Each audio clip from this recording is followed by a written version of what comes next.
Ever wondered how Amish families with 8 children manage complex households without constant negotiation or chaos?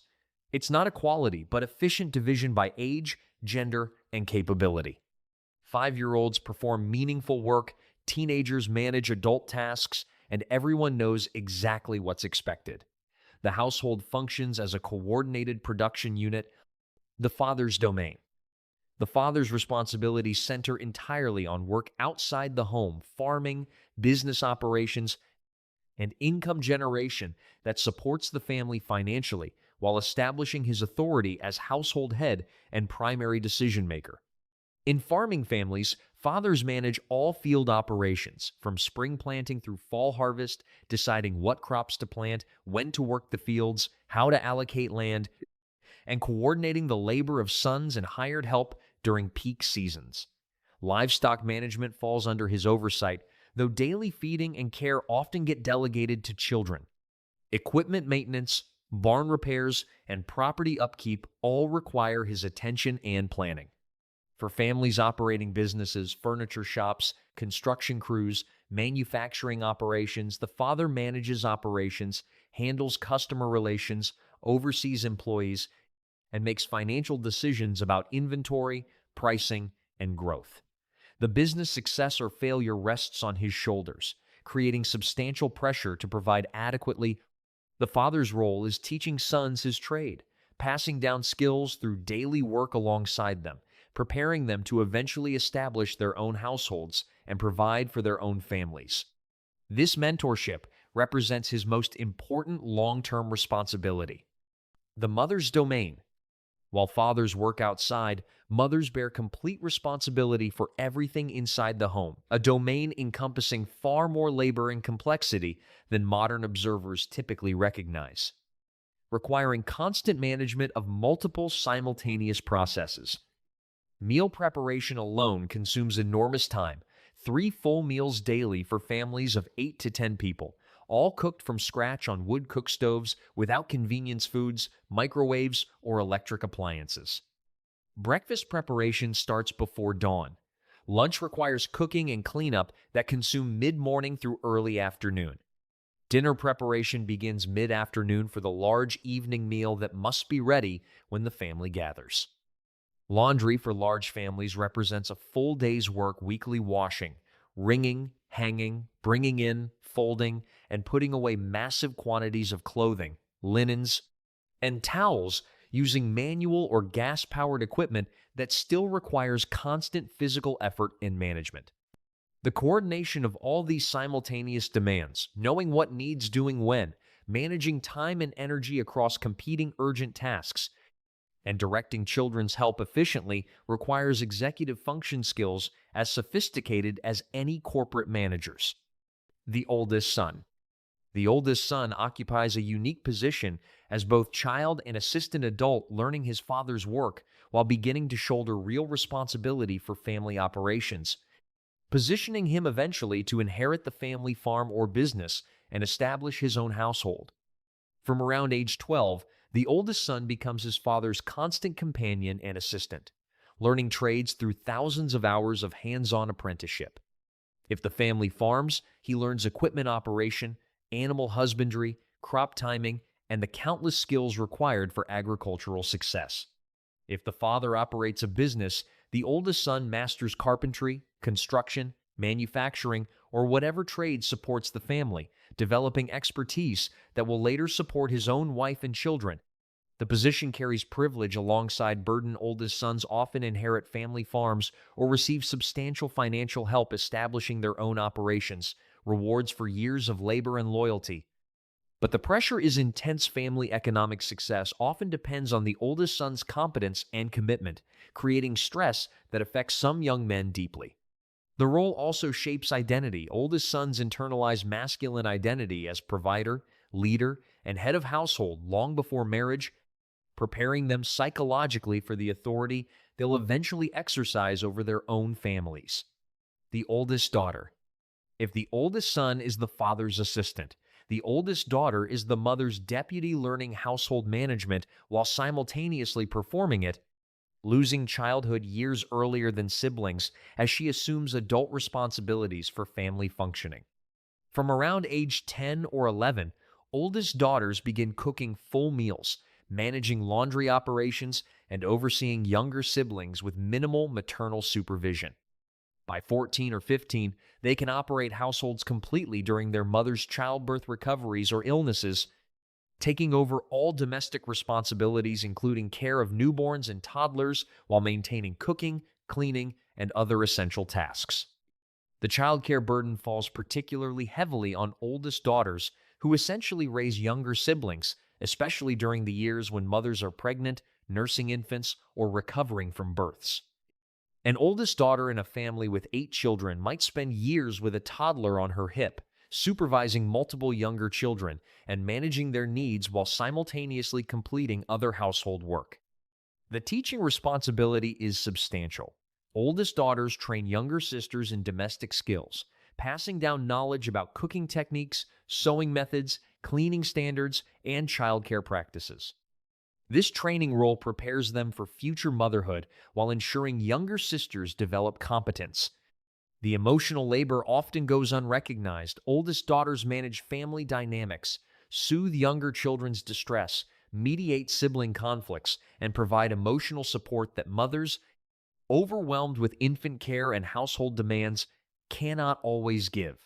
This premature emotional maturity serves them well as future wives and mothers, but costs them their own childhoods. The marriage preparation is constant and all-encompassing. Every task trains the oldest daughter for her future household management role.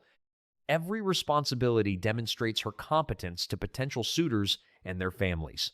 By 18, she possesses skills and experience equivalent to women a decade older in mainstream society.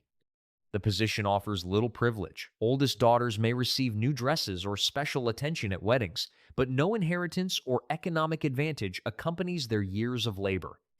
Their reward is supposed to be the skills and reputation that attract good husbands, compensation that depends entirely on marriage market success. The young sons. Boys between 6 and 12 perform real work, contributing economic value to family operations while learning masculine identity and trade skills that will define their adult lives, work that progresses systematically from simple to complex.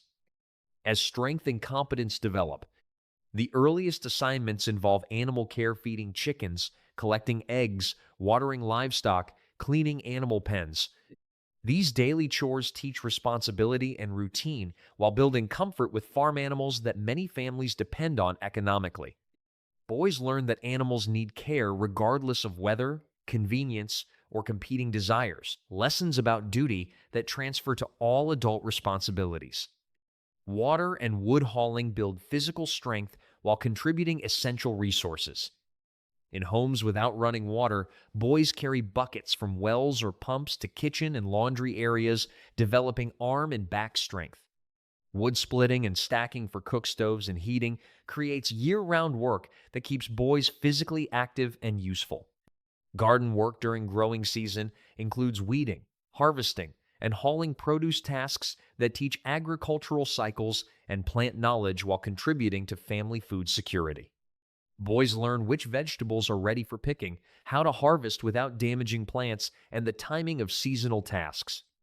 Workshop and barn work introduces trade skills through simple tasks, sweeping sawdust, organizing tools, holding materials while father cuts or assembles, and gradually operating equipment under close supervision. By 12, boys use hand tools competently and begin learning power equipment operation. The progression is systematic. Each year brings new capabilities. The young daughters. Girls between 6 and 12 similarly progress through increasingly complex domestic work that teaches feminine identity and household skills, work that occupies more hours daily than boys' chores, since housework is constant while much farm and shop work is intermittent.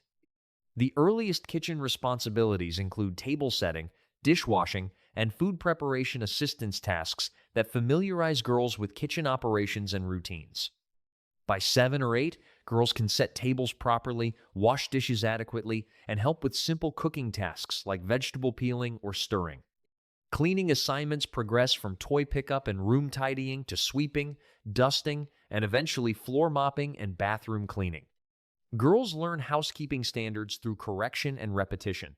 The expectation is not child-level cleanliness, but adult standards that prepare them for future household management. Laundry work begins with folding and sorting, advancing to helping with washing and hanging, and eventually managing entire laundry operations with mother's supervision. By 12, girls can complete family laundry from start to finish, understanding the timing and techniques required for this demanding weekly task. Childcare responsibility increases with age, and family-sized girls care for younger siblings, supervise toddlers, entertain babies, and help with feeding, changing, and bathing. The experience with children proves invaluable for their future motherhood while giving exhausted mothers essential help. Sewing and mending begin with simple stitches and progress to creating clothing, repairing tears, and eventually making entire wardrobes. Girls learn that clothing production is their responsibility, not something purchased, but something created through their own skill and labor. The work teaches feminine identity as domestic competence. Girls learn that women manage homes, care for children, produce food and clothing, and create comfort through their labor. The toddler contributions. Even the youngest children who can walk and follow simple instructions receive age-appropriate task assignments that build work habits and family participation, establishing from earliest age that everyone contributes and that work is normal and expected rather than punishment. The simplest assignments involve cleanup, picking up toys, putting shoes away, carrying napkins to the table, placing dirty clothes in laundry baskets. These tasks teach that family spaces remain orderly through everyone's effort, not through one person following others around cleaning up their messes. Food-related tasks include folding napkins, sorting silverware from the dish drainer, carrying unbreakable items to the table, and helping stir ingredients under close supervision. These activities familiarize toddlers with kitchen routines and meal preparation while teaching that food appears through work, not magic. Animal care involvement at toddler level means scattering chicken feed while older siblings supervise, petting barn cats, and observing older siblings perform chores, participation that builds comfort with farm operations and begins the learning process that will continue throughout childhood. The tasks assigned are genuinely helpful rather than make-work. Mothers genuinely need tables set, floors swept, and younger children supervised. The toddler's contribution. The seasonal work shifts. While the basic division of labor by age and gender remains constant year-round, seasonal agricultural cycles create periods when normal patterns shift to accommodate urgent demands that require all-hands effort regardless of usual role assignments. Spring planting represents the first major seasonal push when field preparation, seed planting, and garden establishment must happen within narrow weather windows. During this period, older daughters might join fieldwork, mothers might work gardens longer hours, and children's school attendance becomes flexible to accommodate labor needs. The urgency overrides normal boundaries. Work that must be done gets done by whoever's available. Summer brings garden intensity, constant weeding, harvesting, and immediate processing of produce that cannot wait. Women and children spend hours in gardens during peak production periods, harvesting vegetables that must be eaten, preserved, or sold immediately before they spoil. The work is hot, exhausting, and relentless for weeks. Fall harvest creates the year's most intense work period when crops must be gathered before frost and weather damage. All family members capable of field work join the effort. Women and older children help with harvest activities that normally fall to men alone. School attendance becomes minimal or stops entirely during harvest weeks when labor needs peak. Winter shifts work indoors with equipment repair, woodworking projects, and home maintenance occupying men, while women focus on sewing, mending, and household projects postponed during busy seasons. The pace slows, but work continues preparation for the cycle beginning again in spring. The community workdays. The division of labor that structures individual family life multiplies to community scale during collective work events, barn raisings, house construction, large harvests, or disaster recovery. where dozens or hundreds of people coordinate their efforts through understood role assignments that require little explicit direction. Men and teenage boys provide construction labor framing buildings, raising walls, roofing structures, and performing heavy physical work that requires strength and skill. The expertise hierarchy determines assignments. Master carpenters